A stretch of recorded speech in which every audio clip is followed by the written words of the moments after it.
tiens, Mhm. tu savais qu'avoir un œil de lynx, ça vient de la mythologie grecque? Ouais, ça vient de Lyncée, le capitaine de l'Argo, qui pouvait voir à travers les murailles, les nuages et les rochers. Du coup, ça a donné avoir l'œil de Lyncée, et puis, avec le temps, c'est devenu œil de lynx, quoi. Oh, c'est dingue!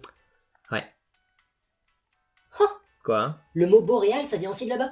Ouais, ça vient de Boré ou Boréas, c'était la personnification du vent du Nord. Mais tu sais, il y a plein de trucs comme ça, hein, dans la culture, la langue française ou les sciences qui viennent de la mythologie grecque. Ah, mais c'est fou! Ouais. Mhm. Mais d'ailleurs, t'imagines si quelqu'un en parlait en vidéo? Genre, qui est Poséidon? D'où vient le Minotaure? Que s'est-il passé pendant la guerre de Troie? Ce serait grave intéressant. Intéressant, en effet. C'est quoi? Au travail. Au commencement n'existait que le chaos. C'est-à-dire?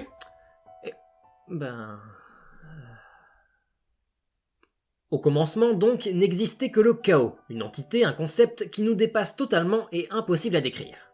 Puis, de ce chaos, on voit naître les premières divinités primordiales. Gaïa, la terre, Ereb, les ténèbres, Nyx, le maquillage, Eros, le désir, et Tartare, la plus profonde région des enfers. Oui, bon d'accord, Nyx c'est la nuit. Puis Gaïa, déesse mère, entreprend de façonner le monde, concevant entre autres les montagnes, les forêts, les plaines et les fleuves. Cependant, malgré ses créations, la Terre se sent bien seule. Et comme on est encore loin de l'invention de Tinder, elle choisit la deuxième meilleure option pour combler sa solitude. Elle donne elle-même naissance à une autre entité primordiale, Uranos, le ciel. Dès lors, Uranos, à qui Eros a insufflé un désir irrépressible, couvre Gaïa de tout son être et s'unit avec elle. Comprenez par là qu'il la baise. De ce joli couple incestueux découle une formidable descendance. Les 6 titans et leurs sœurs les 6 titanides, les 3 cyclopes et les 3 hécatonchires, chacun dotés de 100 bras et 50 têtes. Seulement, Uranos n'est pas en lice pour être élu papa de l'année, puisqu'à chaque naissance, il fait disparaître sa progéniture dans les entrailles de la Terre, restant fermement cramponné à Gaïa, et ne laissant ainsi aucun espace entre la Terre et le ciel. Gaïa, n'en pouvant plus, appelle ses enfants à la révolution, mais tous restent de marbre, sauf le plus jeune des titans, Cronos. La déesse mère confie alors à son fils une faucille, et lorsqu'Uranos s'approche à nouveau pour combler ses envies, Cronos se saisit du sexe de son père, le tranche d'un coup sec et le jette au loin dans la mer. Assailli par la douleur, ce que je comprends parfaitement, Uranos s'écarte de Gaïa et se fixe définitivement tout en haut du monde. Porté en héros, Cronos prend le pouvoir, renvoie ses frères Cyclope et Hécatonchire dans le Tartare et épouse sa sœur Rhea. Sa sœur? Alors oui, attendez-vous à pas mal d'inceste. Cependant, Gaïa lui apprend qu'un jour, l'un de ses fils lui prendra son trône. Très peu pour Cronos, qui prend la décision de dévorer tous ses enfants à leur naissance.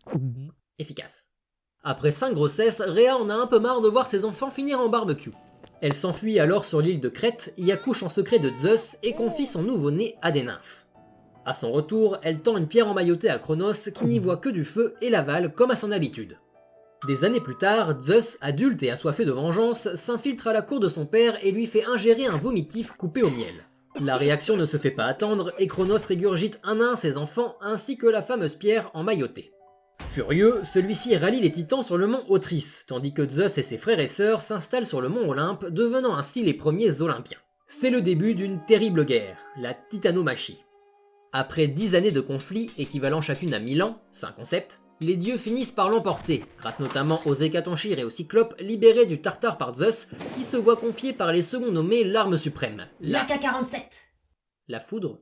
Vaincus, Cronos et les autres titans sont enfermés dans le Tartare, ce qui ne plaît pas vraiment à Gaïa. Elle fait alors appel à ses redoutables fils les géants, déclenchant la gigantomachie, conflit duquel Zeus et sa troupe sortent une fois de plus victorieux. Folle de rage, la déesse mère n'abandonne pas et abat sa carte ultime. S'unissant à Tartare, elle met au monde Typhon, une créature à la fois humaine et animale absolument terrifiante. Pour cause, sa tête atteint le ciel, ses ailes dépliées touchent à la fois l'Orient et l'Occident, et le bas de son corps est couvert de serpents. Voyant la bête se diriger vers l'Olympe, prête à en découdre, les dieux fuient vers l'Égypte, engendrant ainsi un croisement entre les mythologies grecques et égyptiennes. Cependant, Zeus tient les rangs, et après une bataille acharnée, achève l'horrible colosse en l'écrasant sous le mont Etna, remportant ainsi une victoire définitive sur le chaos.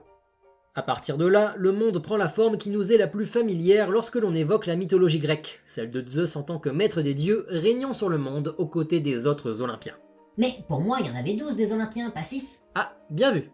Des 6 premiers Olympiens, les enfants de Cronos et Rhea, seuls Zeus, Poséidon, Héra et Déméter conservent leur statut. En effet, Hestia cède sa place, tandis qu'Hadès devient maître du royaume souterrain. les enfers. Mais attends, c'est encore pire là, il y en a plus que 4. Ouais, mais j'ai pas fini en fait. Ah, pardon. Bah ouais.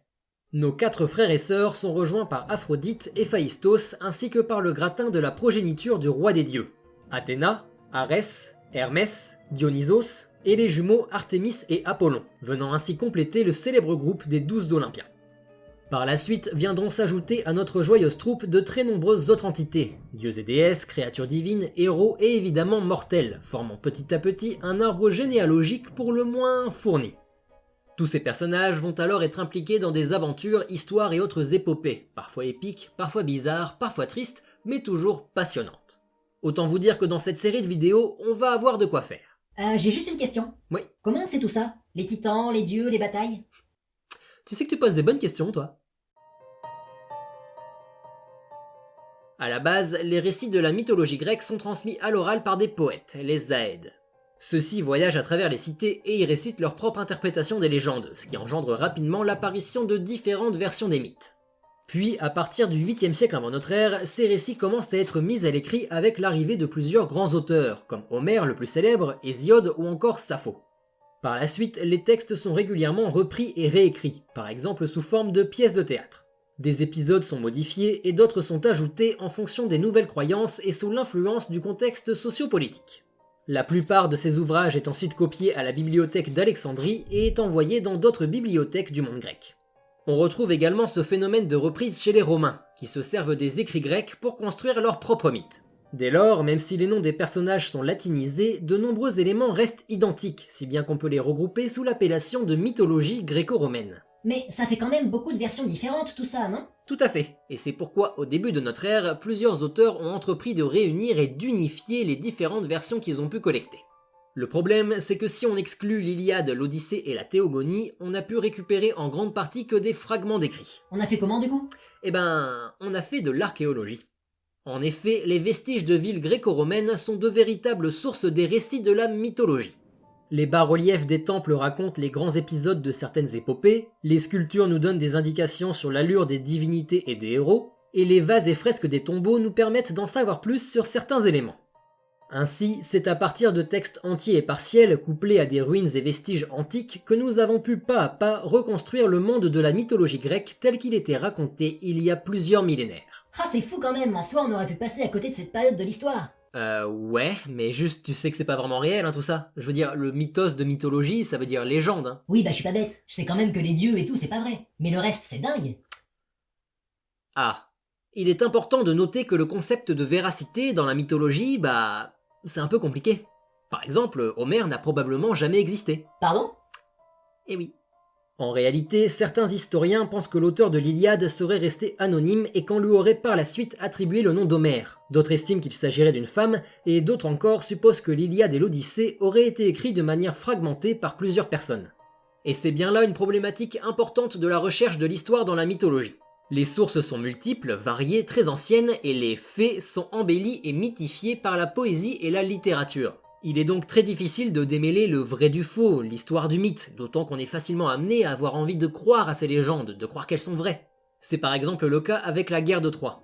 De nombreux passionnés et professionnels, espérant voir le mythe rejoindre la réalité, ont affirmé tour à tour avoir localisé la célèbre Troie de l'Iliade. Cependant, malgré leur enthousiasme, on ne dispose aujourd'hui d'aucune preuve irréfutable de l'emplacement de l'ancienne cité troyenne, si tant est qu'elle ait existé. Et donc, par extension, on peut être d'autant plus sceptique concernant l'authenticité de la guerre qui s'y serait déroulée. Thierry Piel, de l'université de Nantes, en parle d'ailleurs très bien dans son excellente conférence « La guerre de Troie a-t-elle eu lieu ?», qui est disponible sur YouTube, je vous mets le lien en description. Ça va? Non, je suis dépité là. Mais il faut juste prendre la mythologie grecque pour ce qu'elle est vraiment, de la mythologie, de la fiction, de la littérature, et non pas de l'histoire. En faisant ça, dans cette série de vidéos, on pourra plonger pleinement dans ce formidable mélange de croyances et de légendes, et ainsi naviguer sereinement au cœur de cet univers passionnant. J'ai hâte. Et c'est ainsi que va se terminer cet épisode introductif, qu'on pourrait appeler l'épisode 0 de notre toute nouvelle série de vidéos dédiée à la mythologie grecque. J'espère sincèrement que le concept vous plaît et que j'ai réussi à vous donner envie de voir les épisodes suivants. Si c'est le cas et si la vidéo vous a plu, faites-le moi savoir en laissant un like, un commentaire, en la partageant à vos amis et en vous abonnant à la chaîne, en activant la cloche si c'est pas encore fait. Pensez aussi à me suivre sur les réseaux sociaux pour ne rater aucune actu, et en attendant, nous, on se retrouve dans 3 semaines pour une prochaine vidéo. C'était l'Explorator. À plus tard.